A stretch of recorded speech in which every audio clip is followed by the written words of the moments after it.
Welcome to Stuff You Missed in History Class, a production of iHeartRadio.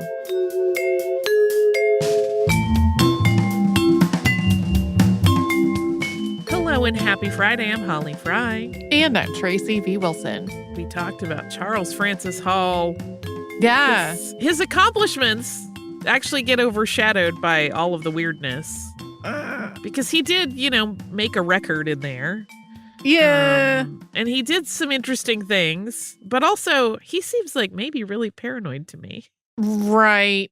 And I do feel like a lot of his accomplishments were really the work of indigenous guides. Oh, yeah. Not really things he could take sole credit for. You and I had a conversation while you were working on this where you were like, have we talked about this before? I know. I was like halfway done with writing it and I was like, did I really waste a lot of time here? I checked before, but I just like had that moment of deep self-doubt where I was like, SpaghettiOs, did I just completely tank my week? What have I done? Well, and I went and searched through my folder, and the only reference I found to him in all of my stuff is in a footnote of an article about John Cleave Sims, who was the person who thought that the earth was hollow, who we did an episode about. Oh, yeah. A couple years ago. So I was like, it was a thing where like there was just his name came up in the text somewhere and his name was in the footnotes, and a source about whatever that one sentence was. And it didn't get into a lot of detail, but I was like, was he also into this idea that the earth was made of hollow concentric rings? Not to the best of my knowledge, but one never knows. I don't know. We talked about the Patrick Coleman incident where he shot a man because he became paranoid. And what really kind of upholds that is that there were some of the whalers that were involved in that moment who later, many years later, like decades later, gave statements where they were like, all those guys were really young and he could have easily, like they totally needed somebody to lead them. He could have probably controlled them pretty easily. This doesn't make sense that he thinks that they were secretly conspiring against him. Right. There is another theory about it that's kind of interesting, and it also evidences his own obsession with being like this hero in finding the Franklin expedition. Because there's another story, and I didn't include it here because it gets really off the path and becomes its own thing, where while he was away at one point, like doing one of his sledge things, and remember, this is his second expedition, not his ultimate one where he passed, where he was killed. That while he was away, some of the local indigenous people mentioned that there was a tomb nearby, and kind of like the pieces were coming together that this may have been actually a tomb made for Franklin when he died. That the survivors actually tried to encase him in something like stone and give him like, the send off that his level in their group would have merited. And that these younger men got really excited about it because they had been taken up by Hall's excitement, and they had tried to get those people to tell another group of locals what they knew so that could be relayed to Hall when he got back, and that he may have gotten angry that they thought that they were going to be directing how this thing went. Like his perception was that stepped on his toes. And that may have gotten him angry because he was apparently kind of territorial about this whole thing. So like, I really wish I could time travel and talk to Inspector Smith and be like, are you legit and above board, or are you one of those dudes who sees yourself in another dude and protects him? I have so many questions about all of these people. But it is interesting that he was like, exhume the body, there's something up. And then when the body was exhumed, there had clearly been something up. Definitely arsenic. Yeah. Yeah, that's pretty interesting to me. Having worked on Criminalia for a while now, our whole first season was about poisoning. And arsenic was like, we joked that it was the star of the show because it came up so often. And we had even talked to Deborah Blum at the end of that season about arsenic and I did not include all the gory details of what happens to a person when they have arsenic poisoning. Mm-hmm. It isn't cute. And all of that was happening to Hall. So, like, anybody who kind of knew. Right. But the problem with arsenic historically was that it went unnoticed for a lot of cases because it also mimics things like a lot of other diseases where it's perfectly like, yes, of course he had a stroke. Look at what's happening. And it's like, yeah. No. Because it was used medicinally for so many things, I can also imagine a scenario where somebody was trying to treat their own problem. Yeah. And not knowing what they were doing. Yeah. This was also a time when patent medicines might have been in those medical kits as though they were perfectly fine things to be administering, and those were not regulated and could have had any amount of anything in it. So it could have been completely accidental, or it could have been not. The other thing that I find myself ruminating over in all of this is Mary Ann Hall. Mm-hmm. Because we don't hear much about her. Her husband was gone all the time. Right. I do know that she got a payout from the government at the conclusion of the Navy board hearing. Like, basically, his salary that he was supposed to collect for that mission, she got. But that's kind of it. We don't know much else about her life. If it's notated somewhere, it may be, but I did not come across it in my research. And of course, that may have just been because my research was focused on the expedition. But it's one of those things where I'm like, man, there's a whole other story here that I would love to hear. And that's like, Mary Ann, what are your thoughts on your husband going like, I'm going to run an engraving business. Nope, I'm going to be a publisher. Nope, I'm going to go to the Arctic. Like, see ya. I'm like, is this borderline abandonment? Because he didn't stay home long ever when he would come back. The longest was like that 2-year stretch. And then it was like, I'm out. Yeah. Yeah. It's hard to know in some ways because, like, I mean, there are still people who, like, are in the military and are deployed. We know a couple of people that are in lengthy times apart because of jobs, in today's world. And, like, the 19th century had more things like that in a lot of ways. Yeah. Yeah, it's wild to consider. You will laugh at me. Are you ready? Yeah. Geography laughing. Okay. Well, I mean, I had some embarrassing geography laughing that I told you earlier, so go ahead. Well, as I was trying to like look at maps and like really get my handle on, okay, where exactly was he on the northwest side of the Greenland shore, etc., I literally was like, wow, Iceland is right there. And I know this sounds silly, but in my head, Iceland is just always a little farther. Mm-hmm. Farther east than I think it is. Oh, yeah. That's all. Which is a nice way to say, hey, we're going to Iceland. We are going to Iceland. Still very excited about this. Yeah, we're going to go to Iceland this November. If you are interested, it's November 2nd to the 8th. You can learn more at defineddestinations.com if you want to go with us. It's going to be great. I love Iceland. We've said it many times. Tracy and I have each been on separate trips, and I think we're both very excited to go back. There's a lot of fun stuff planned. And then I'm hoping it's an interesting trip because we don't have as much downtime in the schedule as we have on some other trips, but you better believe. Yeah.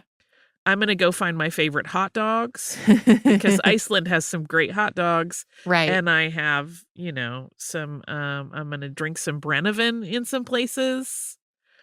There's a Lebowski bar. Yes. That is amazing. And I'm going there again. I'm just going to make it happen. That's okay. Yeah, you and I had a conversation when we first looked at the itinerary about how there was a bit less downtime than we've had on other trips. But it's partly because, unlike other trips where we have always been in a city, part of this trip is farther away from, and so they're like, it's not like when you're in Barcelona and you could just say, oh, there's this historic house right here that I'm going to go to for the whole morning.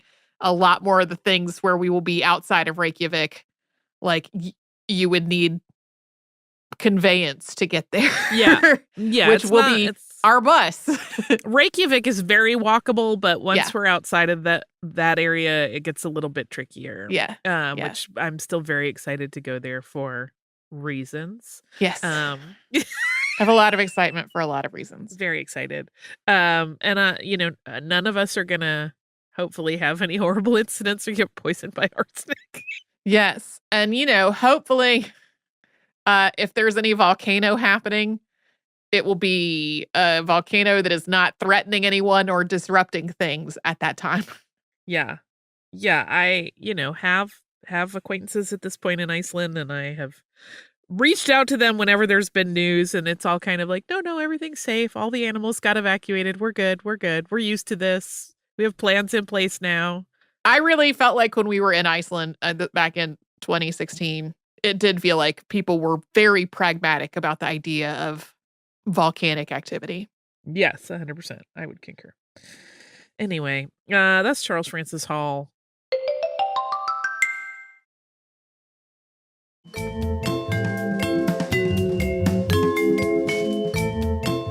One of our episodes this week was on Götz von Berlichingen, which I have not pronounced exactly like German speakers say it, also called Götz of the Iron Hand. And here's the story of the journey of research into this. So a lot of the time when I am sort of doing a gut check of, is there enough information on somebody to do a podcast on them? Do a basic Google search. A lot of times when it's somebody lesser known, a lot of the results will be websites that I would not necessarily use as like a source for the episode, but I've at least heard of. So for someone like Götz von Berlichingen, that might be something like the website Badass of the Week, right? I at least know what this podcast is. And so I had bookmarked a bunch of articles. I was going back to them for sort of round 2 of actually reading them. And there was one that was one of the longer articles that I had bookmarked. And I was like, this article just at a glance looks legit. What is this website, though? I've never heard of this website. And something about, I forgot the name of the little icon that shows up in the browser bar. I was like, something about this icon is wrong to me. So I go up to I just delete the part of the URL that is the article to get to the main site. And I was like, this looks suspicious. It was just the entry page. I clicked into the entry page and I was like, oh, this is Holocaust denial. Not Holocaust denial as in the Holocaust didn't happen, which it absolutely did. The Holocaust happened. It was more like the real victims were the Germans who were ethnically cleansed. And I was just like, oh, this is I'm not using this as a source. Right. And the vibe that I got from this is that this was somebody's personal project that person had then sold to someone else. The person who bought it is described in various news reporting as a far-right extremist who was convicted of child sexual exploitation in 2022. Yuck. And I was like, on every count. No, Yuck. absolutely not. Not only that, I'm going through my browser history and deleting all of that because I do not want programmatic ads targeting me based on all of this. So I went back to doing research. And fairly late in the process, I was like, it is weird to me that I can't find an English language version of this. It seems like something somebody would have translated into English. I found a number of different German language editions. I don't read German though. And I went to WorldCat, put in, Götz von Berlichingen autobiography and set the language to English. And this book came up that was just published within the last few years that wasn't in almost any libraries. And I was like, something is weird to me. Something's weird here. Right. So I Googled the name of the publisher, and it is a publisher that publishes just straight up white nationalism, works by Hitler, works by other Nazis. And that's when I said, Holly, I have a weird thing to talk through in this episode. because there have been people we've talked about before who are people that were kind of appropriated by white nationalists. So people like Emily Hobhouse. Her work in South Africa got kind of co-opted by white nationalists, white South African nationalists, to sort of like build a story of like white people being the real victims in South Africa. If we were going to never talk about things that were appropriated by white nationalists, we could just never talk about the entire Viking era or medieval Britain. Because that's also been like co-opted by white nationalists to kind of tell a completely false story about like a totally white society, neither of which those were. So you and I talked about it a little bit, and I was like, okay, I think what I'm going to do is we're going to do the episode and we're going to talk about all this. But if I find anything in the research that like raises any other suspicions for me, I'm out on this. Right. Because my sense of this, having tried to look into it, is that he is somebody that was sort of co-opted by white nationalists because of this sort of like German freedom fighter fictionalized version of him, and the fact that there was an SS Panzergrenadier unit named after him in World War II. Also, the idea of the Iron Hand, that sure does lend itself to some Nazi imagery. But reasons that I wanted to continue to talk about him, one were like, we haven't talked that much about the transition from medieval to Renaissance Europe. He had a lot of interesting things that happened in his life that were things we had never really talked about. We never talked about the Swabian League. We don't have that much about the Holy Roman Empire.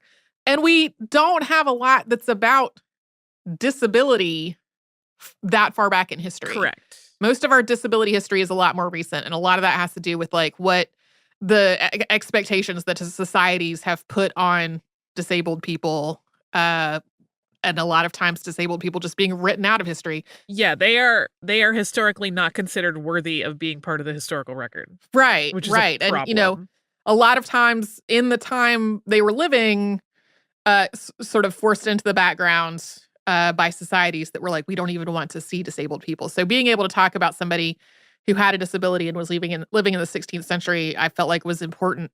And so all of that landed on me being like, hey, we're going to do this episode, and also acknowledge all of that.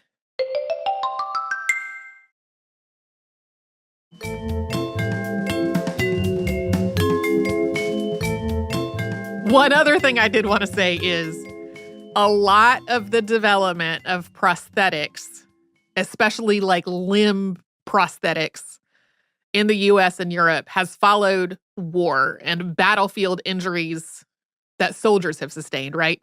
So a lot of prosthetics development basically follows warfare. Vast majority of prosthetics users in the US and Europe are not military veterans. Like there's a whole sort of not stereotype isn't exactly right. There are proportionately, significant numbers of disabled veterans who have had some kind of an amputation. But in terms of like the whole of people who have had a limb amputated and may or may not now want a prosthesis, like way outnumbered by people who like this amputation did not happen in any kind of combat. So I just want to say that. Yeah. I have a peppy thing that we can I'm so happy. Which will be unsurprising when I say what I'm going to say because it's very Holly-centric. There are a lot of really, really interesting things going on in the Venn diagram overlap of people often who themselves wear prosthetic pieces and the art world. Okay. And there are a lot of very cool things being made. And one of my favorites, I totally want to give a shout out. It is this guy, Trace, who he is on both TikTok and Instagram. His TikTok handle is Eat, Pray, Nub. And he designs and 3D prints these incredibly cool prostheses, many of which are for cosplay. But a lot of which are just for fun, and they're very, very beautifully designed, and he's amazing. Like, he did one that turned his arm into a candy cane. He does a lot of, like, pieces that work for cosplay things, like Iron Man arms and stuff like that. Nice. But what I really love the most is that he printed himself a prosthesis that has a Lego hand on the end of it, and then printed Lego accessories that he can put in it. And So it's fun. just the smartest and most charming engineering going on. And Yeah. I love it. And he's very funny. So if you want to see some really cool art that is also kind of tongue in cheek in many ways, like there's a lightsaber one that's really cool. Check out his stuff. He's really incredible. There's, oh my gosh, the Triton arm, like the Aquaman style, not quite a trident, but he has that hooky thing from like some of the Aquaman stuff, is gorgeous. Like he just makes beautiful things, and I love when people are making beautiful art and sharing it. So, Trace, I kind of love your work a lot. And he's very, like I said, very, very funny. So I just love that there is this whole, we talked specifically about a lot of people and engineers who mean very well creating prosthetic pieces that aren't the people that would be wearing them. And then there's not input necessarily from those people. So I really like that this is like homegrown, a person who actually understands how these implements work and need to fit and need to be comfortable for him, just making his own on his 3D printer. I think it's the coolest thing on earth. Somebody that I follow on TikTok who I haven't seen as much content from lately, and I don't know if it's because of the algorithm or if just she hasn't been as active lately. Her name is Alexis, and her account is called Stump Kitchen. Yes! And she was born with a limb difference. And so she's done some videos that are sort of how she does various things, like various household or grooming things or whatever, using either one of a couple of different prostheses that she has or her stump. And she also does this stump cosplay where she makes up her stump to look like different characters. I haven't seen those. I've seen some of her kitchen stuff, but I have not seen those. Yeah. So like, just looking at what's on her profile right now, she's got one that is the Grinch. There's one that is Arthur. I feel like I saw like maybe a Pikachu one time.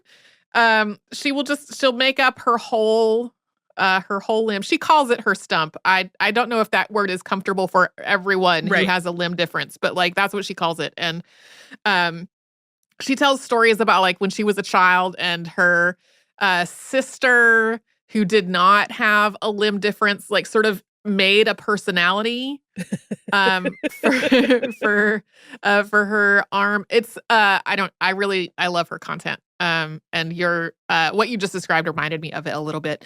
I also just realized that I left out one of the wilder moments in my research thing that was not about white nationalism at all, which is that I had found a reference to a book that was described in the catalog as in English that was Götz von Berlichingen's autobiography. And they had it in the university library where my spouse works. And so I said, "Can you please get this book for me?" He said, "Yes." And was like, he was like, "Something is weird about this catalog entry." I was like, "I know, I don't know what to tell you. It's my only option for getting this." So it goes to the shelf. Described in the catalog as being in English, but it turned out only the intro to the book was in English. This book is from back in the 1950s. And it turned out the reason that the catalog entry seemed a little bit off is that there was no barcode to check it out. It wasn't in the system at all. Mm-hmm. So when he took it up to the circulation desk to check it out, they were like, "Oh, wow, this is we have a process for this. There's no mark record for this item." Yeah, I need to get someone who knows knows how to do it. And so now I have this book still, which he brought home in a plastic bag because it is so fragile, along with a piece of paper with the numbers for the barcode written out in longhand so that when it is returned to the library, the barcode can be affixed to it. Right. I bet they're also going to do an update on the record. So somebody will pop out their AACR2 manual for my library people. You just perked up, I know. And then have to do a new version of the mark record, I'm sure. Yeah. And there might be a little repair worked into it if that's feasible. Because it's a very delicate book. Anyway, that is the whole saga of the story for this week's podcast. Research from me. Happy Friday. I was like, what day is it? That was a whole journey, and then I forgot what day it is. Happy Friday. We'll be back with a Saturday Classic tomorrow. We will have a brand new episode on Monday. And whatever's coming up this next couple of days for you, I hope it's all great.